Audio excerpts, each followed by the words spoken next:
that have the same kind of passion, purpose, right? And I think about as an MSP in those businesses that I've owned and trying to get, community going.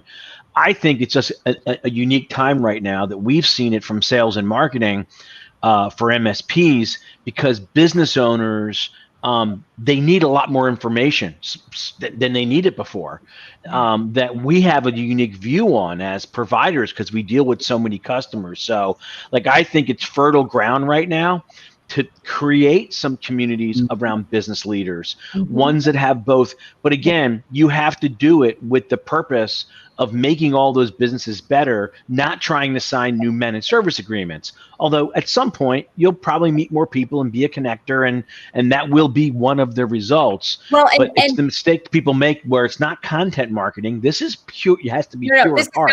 This is how are you building relationships with each other. It's not repurposing your content marketing. It's not repurposing your social posts.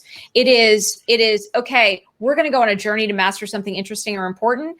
And I create the scaffolding of that is kind of how I think about it. It's like, I'm going to create the framework that we're going to use for that, but it's your contributions that's going to bring it to life.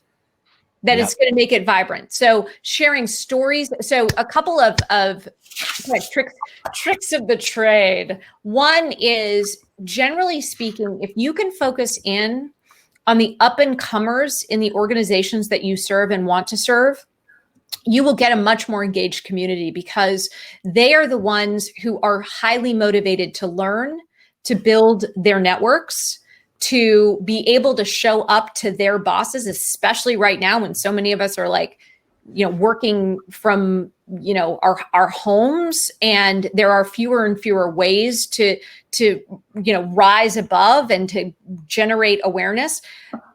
If you get the up and comers first and you focus on them first, it makes the more senior people want to be a part of it. And specifically as a way to leave a legacy, as a way to impart wisdom. If you start with the older people or, more experienced people with more responsibility, they have less time and they already feel like they have established networks, so they need a community less.